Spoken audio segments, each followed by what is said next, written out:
Hai teman-teman, perkenalkan, kami dari kelompok C, yaitu kelompok 4 bersahabat, yang beranggotakan Berilina Natania Saskia Wanma, Farel Daniel Abimanyu, Margareta Yuliana Putri, dan Michael Bariselus Setiawan. Kami bersekolah di SMP Regina Pacis, Surakarta. Pada video kali ini, kami akan menyampaikan laporan yang berjudul Merdeka Belajar Meningkatkan Kualitas Pendidikan di Indonesia. Kami akan menyampaikan arti merdeka belajar hingga masalah yang dihadapi oleh pelajar di Indonesia dan juga solusinya. Selamat menonton. Kemendikbud mencetuskan program baru. Program tersebut bernama Merdeka Belajar. Program ini memberikan siswa kebebasan untuk mengakses ilmu. Sumber ilmu boleh diambil dari internet, perpustakaan, dan lain-lain. Materi yang dipelajari tidak harus dari guru. Dalam pembelajaran ini, guru dan murid harus menjadi kreatif agar pembelajaran bisa berjalan dengan lancar. Dalam pembelajaran ini juga, murid dilatih menjadi mandiri karena harus mencari informasi dari internet juga. Pembelajaran ini juga tidak dibatasi dengan kurikulum.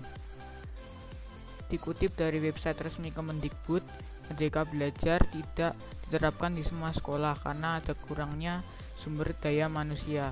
Guru-guru di pedalaman belum memiliki kreativitas yang cukup, sehingga penerapan Merdeka Belajar sangat susah diterapkan di area pedalaman.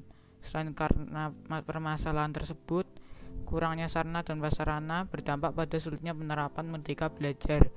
Merdeka Belajar seharusnya memberikan kebebasan untuk mencari secara online di internet. Namun karena koneksi internet yang buruk, hal tersebut jadi tidak bisa dilakukan di area pedalaman. Tidak semua sekolah menerapkan Merdeka Belajar. Hal ini terjadi karena guru-guru belum memiliki kreativitas untuk membuat pelajaran menjadi lebih menarik. Selain itu, kurangnya prasarana dan sarana juga menghambat penerapan Merdeka Belajar. Karena seharusnya siswa bisa mendalami materi di internet, tidak bisa dilakukan dengan baik karena kualitas internet yang buruk.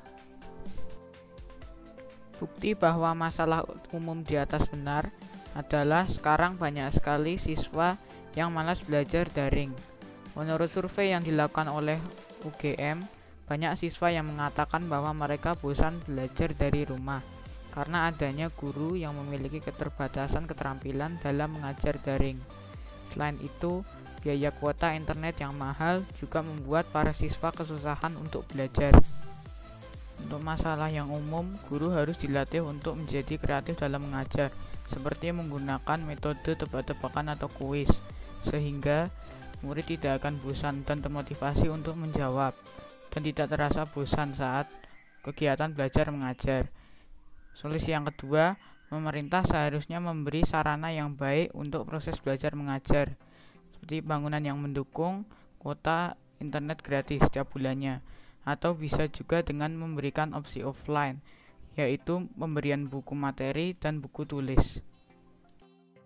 Sebelum adanya Merdeka Belajar, jawaban saya di ulangan matematika pernah disalahkan oleh guru matematika saya karena saya tidak menggunakan rumus yang diberikan oleh sekolah. Hal inilah yang membuktikan bahwa sebelum Merdeka Belajar ada, guru merupakan sumber pengetahuan, tidak ada sumber pengetahuan yang lain. Sebelum adanya Merdeka Belajar, pelajar biasanya menghadapi ujian nasional matematika yang membuatnya mereka stres dalam belajar dan malas untuk belajar. Hal ini malah membuat siswa tidak tertarik dalam pelajaran matematika. Setelah adanya Merdeka Belajar, ujian nasional dihapus dan diganti dengan asesmen. Asesmen ini bagus untuk para siswa yang malas untuk belajar karena hanya membutuhkan kemampuan dasar dan tidak perlu menghafal rumus yang rumit seperti pada ujian nasional. Solusi untuk matematika adalah sekolah bisa mengajarkan materi pembelajaran dengan kreatif, seperti bermain ular tangga. Dengan begini, maka murid tidak akan bosan karena bermain sambil belajar.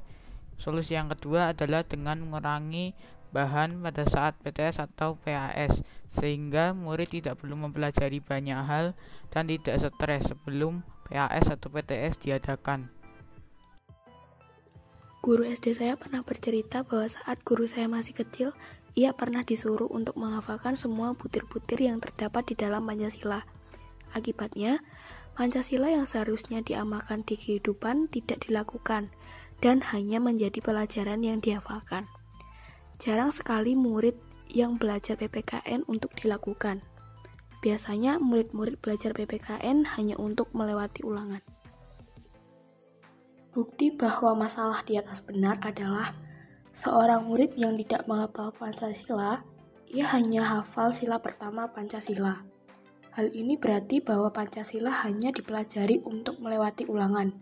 Bukti yang kedua, banyak murid yang tidak melakukan kewajibannya di sekolah, walaupun sudah diajarkan, seperti menjaga kebersihan dan menghormati guru.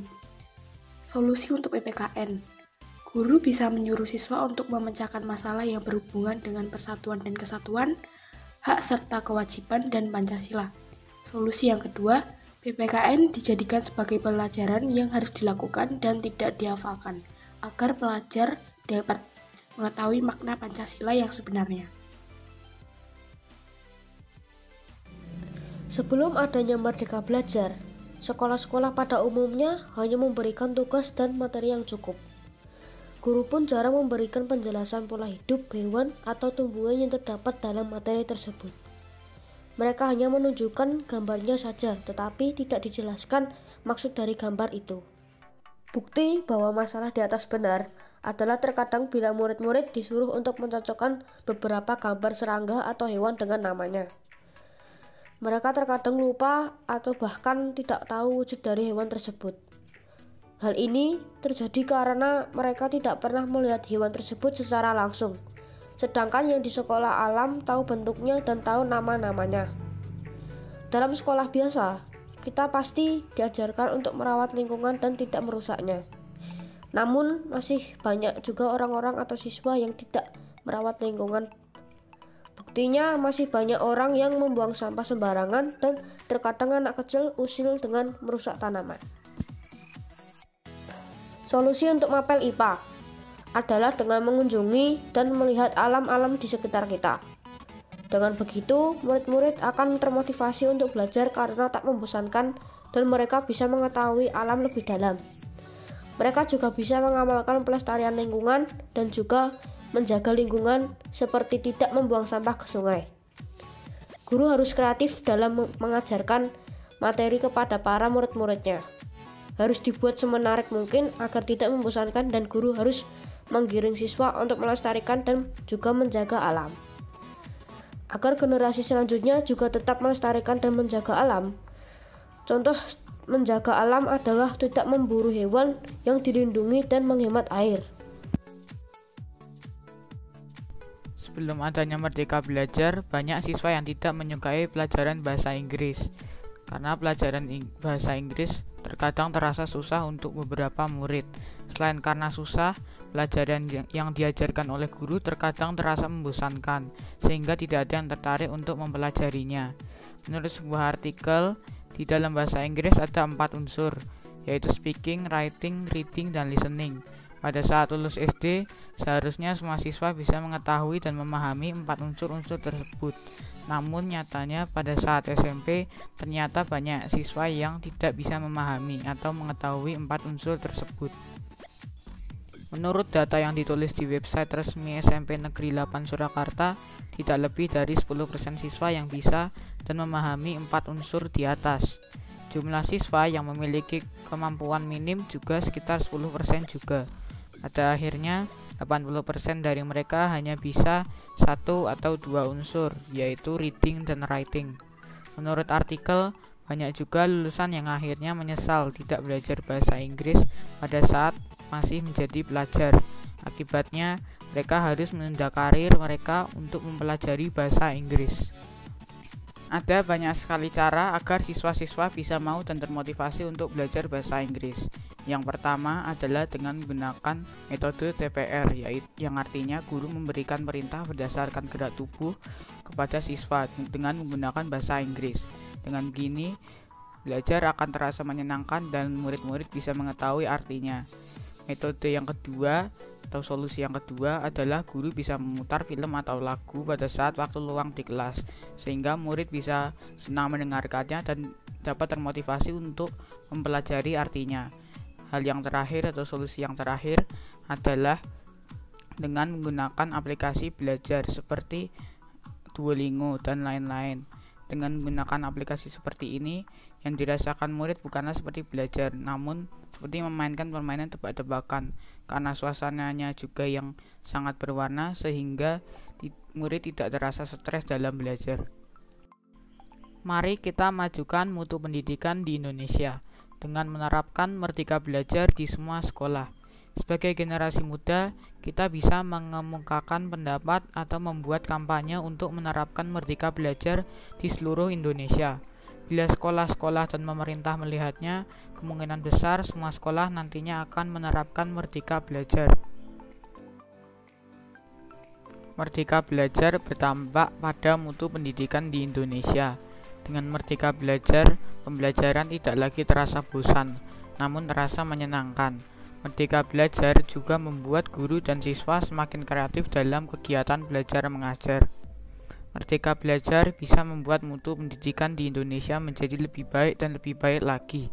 Walaupun terkadang sulit untuk menerapkan Merdeka Belajar, namun dengan usaha bersama, kita pasti bisa memajukan mutu pendidikan di Indonesia. Mari kita majukan pendidikan di Indonesia. Peran serta seluruh masyarakat sangat diperlukan dalam mendukung dan menyukseskan program Merdeka Belajar. Mari kita buat Indonesia menjadi nomor 1 dalam bidang pendidikan. Jangan lupa untuk menekan tombol like dan subscribe ya, agar kami dapat semakin semangat dalam membuat proyek berikutnya. Terima kasih telah menonton.